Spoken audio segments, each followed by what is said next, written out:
Testing, can you hear me? I actually don't know if they can hear me. We're gonna have some help from Maria, who you're probably used to seeing over here, because I'm new to this. Oh, no, you can hear it, That's me, user error, that's fine. Hey, good morning, everybody. It is January 24th. This is the First Alert Desk. We are gonna be giving you the top stories you need to know about today. And I'm going to start off with my super here that I've learned how to do. Lana Harris is my name. Thanks so much for being here. Let's jump right in, shall we? First of all, there's been a really disturbing trend of setting fires in businesses. I don't know if you guys have noticed this. I feel like the first thing we started seeing were the Walmarts. 2 Walmarts in Atlanta have been shut down that so many people rely on every day. The Vine City Supercenter and the Howell Mill Road store. They were both closed because of fires. So we've just confirmed with Walmart, the Vine City location will reopen. The Howell Mill location will close permanently. Now, this is a big deal for a lot of people. For some people, like me, it's kind of an inconvenience. For others, this is where they walked to get groceries or medicine and can't easily get to another one. So this is more than just an inconvenience, right? The city says it's going to figure out what's going to happen with the Howell Mill store. In the meantime, at least we do have that good news with the Vine City location reopening. We talked to Councilmember Brian Amos, who says a superstore is going to be converted into a neighborhood market. He believes keeping this location open was crucial to community service. So looking at those images there, I don't get it. Why start a fire in a store?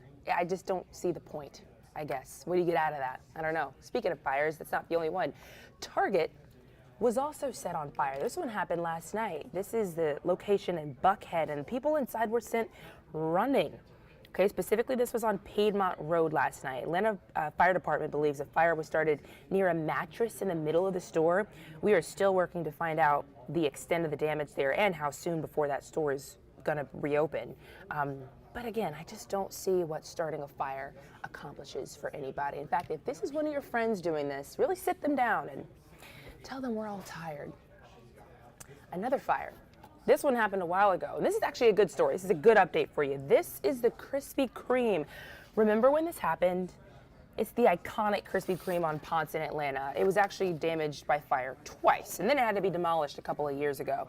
Well, new for you this morning, we are learning the donut shop is going to be rebuilt. A lot of people in this community were wondering if this would ever happen. You may remember back in February of 2021, they had to close the store because of that fire, and then while it was closed, there was another fire, so that's why they had to demolish it. There was that temporary pop-up Krispy Kreme store there with the drive-through for a hot minute, but it's just been question marks ever since. But hey, if you look at the old sign that's still there, it actually dates back to the 60s, you'll see Shaquille O'Neal's quote that said, "We will bounce back better than ever." And they are. Look at this. We got some renderings for you. This is for the new store. It's actually going to be called Shaq's Shop. It looks really fancy inside. They said it's going to be.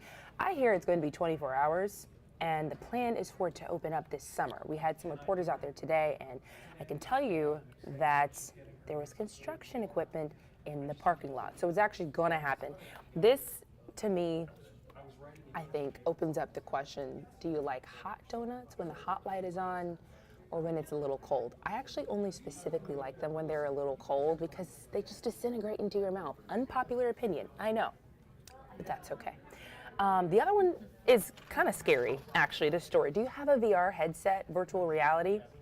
They look fun. People use them to exercise, stay active, that kind of thing. Yeah, this is what happened to one woman who was using hers. She potentially has permanent damage to her eye after an accident while playing a game. So this is what happened. She was with her family. They decided to use the headset and play a game where you would walk a plank like you see on your screen, and then you would experience a free fall off of an 80-story building. She says in her mind she knew she was in her living room, but her body went into fight or flight and she leapt into her entertainment center. Oof. Now before you say, I would never do that, are you sure? Didn't sound like she had much control over that reaction. She said the impact of her hitting her head on the furniture sent that eyepiece into her orbital socket. Just saying that out loud, oh my God, just makes me cringe. Now, with the Oculus VR headsets, users are required to set up a virtual boundary, and they're encouraged to clear a safe space before they use the headset. There's also safety information in the packaging and online. I imagine it's for this exact same situation, so please be warned if you have one. That looks awful. Also be warned, it is very cold outside. I mean, real cold, like uncomfortable cold. Courtney's laughing at me. I hate cold. So does she, though. She's from Florida. I'm from here, but I just don't like it. It's not comfortable. It was in the 20s this morning. I don't like it. But for exactly what you can expect for the rest of the day, I'm going to hand things over to Courtney. Awesome. Thank you so much, Lana. You did a wonderful job. Also, your unpopular opinion about the Krispy Kreme donuts is an extremely unpopular opinion. They must be warm. I'm not even a donut person, but like I like Krispy Kreme donuts, but only when they're hot, and like those are the only donuts I'll really eat. So, but it's okay, to each their own. To each their own. That's the whole like. Have you ever heard the debate about the cereal and milk? Like, do you put the cereal in first and the milk, or the milk in first and the cereal? You have to put the cereal in first. Right? Yeah. But there are some people out there that aren't doing that, and it's a little weird, but we're not judging you. So, okay. All right, everyone. So yeah, a beautiful looking day out there. It looks nice, but it is very, very cold. So if you haven't stepped out the door yet, maybe you have, and you turned back around because you said, nope, that's a little too cold. Don't blame you. Let me make sure. Yep. Okay. That is my microphone. Good. Just wanted to make sure I am all in my checks and balances here before we get started. Lots of blue sky out there. It's a really, really nice looking day. As I mentioned, though, it just doesn't feel quite so nice unless you are a fan of the cold weather. As Lana mentioned also, I personally am not a fan of the colder weather. I'm from Fort Lauderdale, so it's mostly like 80s with maybe mornings in the 60s. 50s is like frigid for us. So anyway, yeah, the next couple of days we have some changes. And the first is going to be a first alert for tomorrow because of rain. There's a very large weather system that is going to cause all kinds of issues, from snow to rain to severe weather across a huge portion of the lower 48 states. So we're going to talk about that and what the impacts for us here in North Georgia are going to be from that weather system. And then we'll talk about the weekend. It's never too early to think about the weekend, right? So let's get started. Here's a look at that very large weather system. You see it swirling just to the west of Dallas there. Good morning, everyone. Good morning. Thank you, Wesley. Appreciate that. Good morning, Clark. Hello, hello. So the center of that system is just to the west of Dallas. And take a look. Okay, now Texas is obviously a very big state, but look at the difference just a couple hundred miles makes. If you are in like the panhandle of Texas, you're dealing with snow. And then if you're down to the south of Houston, you are dealing with severe weather. That's that yellow polygon right there. That's a severe thunderstorm warning. So just really night and day, depending on where you live in Texas. If you're in northern Texas, it's snow. If you're in southern Texas, it's severe weather. Crazy. And this weather system will continue to move off to the east and ultimately impact us in the coming days, specifically tomorrow morning as rain moves in. When it comes to any kind of severe weather, that does look to stay south of us. Essentially, that center of low pressure is going to move just to our north, which means we will have a lot of wind shear to work with. That's that change in wind direction and speed with height. It will also be very windy, but we just won't have the energy for any kind of severe weather. Now, there is that level 1 of 5 risk for those of you who are south and east of 85. So places like Griffin, places like LaGrange, Eatonton, so like Jasper, Putnam County, Spalding County.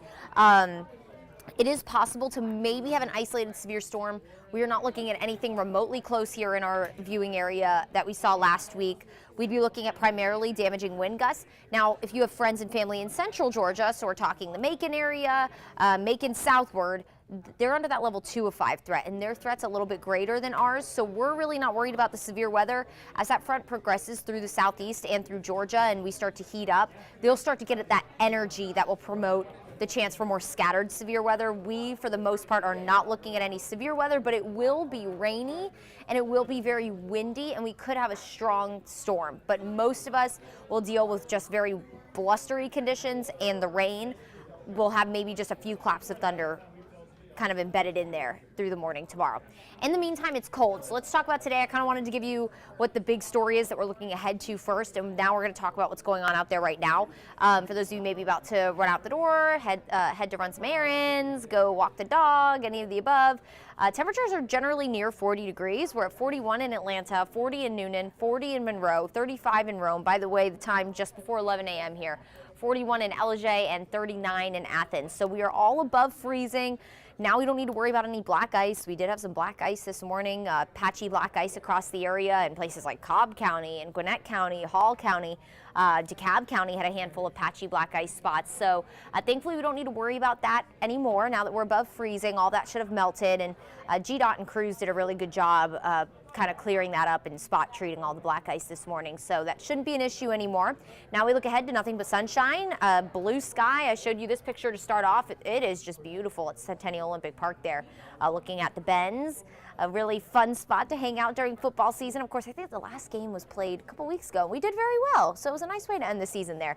But a beautiful day, and that's going to continue. Temperatures today right on par for where they're supposed to be this time of year, mid to upper 50 or mid 50s, I should say, low to mid 50s. If you're in some of our suburbs, you'll probably top out in the low 50s today. Light breeze out of the southeast. Overall, just a stunning afternoon. Let's talk about tomorrow. So we have that first alert for tomorrow morning. This is very much going to impact your morning commute. So rain with pockets of heavy rain as well. So not only are we looking at maybe just like light to steady rain, we could have some heavier downpours embedded in this as well.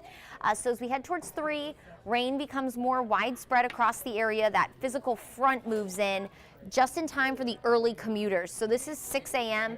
At this point, some of the kids might be getting on the bus stop. I know some of the kids get on very early. Some of you might be headed to work in the morning at this hour. Just know that you're going to not only be dealing with heavy rain, but it's going to be windy all across North Georgia. We're going to talk about that wind advisory that's in effect coming up here shortly. But the wind and the rain, not going to make it an easy commute tomorrow morning, especially if you're headed out before 8 a.m. tomorrow. This is going to be a quick mover, so by 8 a.m. it pushes into East Georgia, so we're looking more so east of 75 as we head towards 8 o'clock and moving into Athens, Clark County, moving into central Georgia at this point, moving into the Carolinas. We just have a few lingering showers. The roads are still going to be wet. It is still going to be windy. Something to keep in mind, we've had a lot of rain so far this month, and it seemed to be back to back. We've only had a couple of dry days, and then we have more rain roll in, right? So just something to keep in mind with wind gusts upwards of 40 miles per hour, maybe 50 miles per hour, and some stronger storms. If we manage to get a severe storm in some of our southern counties, can't be ruled out, but that chance is just looking unlikely. Any severe storms are 60 mile per hour wind gusts. So with the wind and the rain and all the rain we've gotten recently, to have some trees topple over, that's possible. So you just need to be really, really careful as you're driving around the next couple of days. So as we go into tomorrow morning, late tomorrow morning, 8 o'clock I think is when a lot of people are kind of settled into work or maybe headed out the door. If you're headed out the door later in the morning, that's probably better than heading out at 6 or 7 just because of the heavy rain moving in just in time for rush hour. And then as we head into the evening, we'll have partly cloudy skies. And what's going to happen is that area of low pressure that is going to be moving to our north is going to wrap around some moisture. And so that wraparound moisture will run into the cold air that's going to spill in very quickly tomorrow. And we could maybe have a few flurries. Notice that purple and white color up in the mountains. So maybe a few flurries in the higher elevations and in our far northern counties. So we're talking Fannin, Union, Towns, Raven County, maybe as far south as places like Blue Ridge and Ellijay. But for the most part, far north Georgia could have a few flurries. So if you see some of those pretty little snowflakes falling from the sky early Thursday, maybe even into Thursday afternoon, don't be surprised. Not expecting any kind of accumulation though. So tomorrow, here's a look at your temperatures and your rain chances. Also, the wind really ramps up. So we'll be in the 50s in the morning. I think we're going to hit our high temperature closer to lunchtime rather than around 4 or 5 o'clock. We're actually going to be cooling at the point that we normally hit our high temperature. So temperatures will be in the 50s by 4 o'clock. And it's just going to be a cold and windy day, but we will dry out by lunchtime. Speaking of the wind, here is the wind advisory for tomorrow for all of North Georgia, at least for most of North Georgia, I should say. This starts tonight at midnight and goes through all of Wednesday, so all of tomorrow, and ends at midnight technically Thursday morning, so 12 a.m. Thursday. Wind gusts upwards of 40 miles per hour possible, sustained winds, that constant wind will be anywhere between 15 to 20, maybe 25, but those quick bursts of wind, the wind gusts, definitely 30 to 40 mile per hour range throughout the day. Let's time it out for you kind of hour by hour here. So 12 a.m. is when the wind advisory starts. Notice we're starting to get the wind to pick up. The closer to that front you are, a front is a lowering of pressure. And when you get a pressure difference, that's what creates wind. So when the front gets closer, places in our northwestern counties, you're going to get the front first, so the wind will pick up for you first.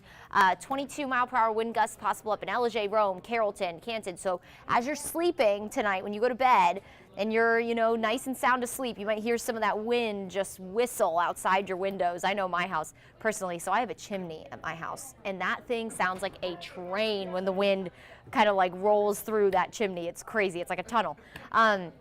As we head towards 5 o'clock, this is when that front is moving through. So you're pairing heavy rain, pockets of heavy rain, steady rain, and wind gusts upwards of 40 miles per hour. Again, plus all the rain we've received already. We've picked up close to 6 inches of rain so far this month. That could knock over some trees. So again, can't stress enough, just be really vigilant as you're heading out and about. If there's any debris in your roads, make sure you're putting away your trash cans, any of your lawn furniture, make sure that's kind of secure so it's not a flying object, because that is possible. So wind gusts upwards of 40 miles per hour possible. That is, by the way, tropical storm force wind gusts are 39 miles per hour. So it's going to be windy tomorrow. And as we head into the afternoon, that continues. So just expect a really blustery day, both hands on the steering wheel kind of day when you're driving. And again, just tie down any of those loose objects outside, like your garbage cans. You might want to bring them in, or you're going to be searching for them down the street. It's happened to me before. It's not fun because everyone's trash can looks the same. I mean, it's not really a big deal if you grab your neighbor's trash can, I guess, but you want to have your own stuff. So as we go through Wednesday, we could pick up another half an inch to an inch of rain, locally heavy amounts possible as well. But this is gonna put us over 6 inches of rain for the month of January. Really crazy. January is a wet month, don't get me wrong, but this is definitely gonna put us in the green for the next month, I guess. As we head to February, we're not gonna be at deficit, I guess is what I'm trying to say. So expect maybe about half an inch to an inch of rain. So flooding isn't necessarily a concern for us. The bigger concern is going to be how saturated the ground already is, and having the wind paired with that we could have, trees fall down, which could lead to power lines down. So just something we'll be watching for you very carefully. After Wednesday, we actually have a nice little dry stretch. We're going to be dry Thursday, Friday, Saturday. We're going to be cold and windy, though, for Thursday. The wind will die down by the weekend. Another rain chance does return for Sunday and into the start of next week. So it does look like we're going to continue this fairly active pattern across North Georgia. Here's a look at your 7-day forecast. You can kind of see that. So enjoy today. Sunny skies, mid-50s. It'll be beautiful. It's not going to be super windy today. The wind will pick up through the overnight hours. Again, that wind advisory goes into effect at midnight. So you're going to hear that wind whistling outside your window later tonight, and then you'll hear the rain shortly after that. The wind is a precursor to our cold front. So when you hear the wind, you know the rain is coming. Maybe a few rumbles of thunder as well. We'll be watching in our far southern counties, again, over near the Griffin area, LaGrange, which unfortunately, of course, they just dealt with severe weather. But this is not going to be anything to that caliber. Heavy rain, maybe if we get a severe thunderstorm warning, 60 mile per hour wind gusts, but we're not looking at any kind of tornadic activity, thankfully, for us here. That's a little different further to our south in central and south Georgia, but we're not worried about that here. The rain will impact your morning commute. Again, a few rumbles of thunder embedded within there. It's going to be very windy tomorrow while the storms are rolling through, after the storms are rolling through. 60 is our high temperature tomorrow, but we hit that around lunchtime, so early afternoon. Normally we hit that around 3 or 4. We're going to hit that earlier, the high temperature, and then temperatures will drop through the evening very quickly. We're going to wake up back in the 30s on Thursday, maybe a few flurries for far north Georgia. So I'm talking to you places like Blue Ridge and Ellijay, up towards Towns, Union, Rabun counties. So all of our friends up in the mountains, you might have a couple of flurries flying around Thursday morning. Cloudy and windy, so unfortunately Thursday is going to be cold and windy. Not the most beautiful, but sunshine returns Friday. It's still going to be really cold. We'll wake up below freezing on Friday, so 30 for Atlanta. That means upper 20s and mid to upper 20s for the suburbs. And then as we head into Saturday, clouds do build, but we will be warmer. Temperatures back in the mid-50s. Rain does return, primarily for the evening on Sunday. We talked about this a little bit yesterday. It looked like the rain chance was going to be for the evening, so most of your day Sunday will be great. If you're a person who likes to run their errands on Sunday, go to the grocery store on Sunday, which if you are a grocery store shopper, say that 5 times fast, on a Sunday, you have my respect, because Sunday is always the busiest day at the grocery store, and it is a mess all the time. So I avoid the grocery store on a Sunday like the plague. But if that's on your list of things to do, the weather isn't going to get in your way, because that rain will roll in later in the evening. And then as we head into Monday, as you're kicking off the new work and school week, partly cloudy skies, a couple of scattered showers with temperatures near 60. So hang in there, everyone. We have a rainy and stormy morning on the way tomorrow, and then a pretty cold end to the week. Think warm thoughts and just wait for spring patiently. Not so patiently if you're me, because I'm ready for the warmer weather. All right, everybody. That is a check of your forecast. Please be careful driving tomorrow to work. If you have kids who take the bus, and they usually get on the bus around 6, 7 a.m., probably best that you just take them to school so they're not waiting at the bus stop in all of the crazy pouring rain. So if you are able to do that, great. Of course, that's just recommended because it is going to be a really rainy morning tomorrow. Maybe wait to go to work until 7, 8 o'clock rather than 6 o'clock if you are a very early morning commuter, because it is just going to be really messy out there. And be careful, because with that wind just being really blustery, again, we can't rule out some trees coming down, especially the ones that have been battered and are just kind of loosening up after the past couple of weather systems we've had. So just be really vigilant as you are driving out and about tomorrow, and then get ready for more cold. More cold. It is January after all. All right. I hope everyone makes it a wonderful day. Stay warm today. Enjoy all that beautiful blue sunshine out there. And we'll catch you guys here next time.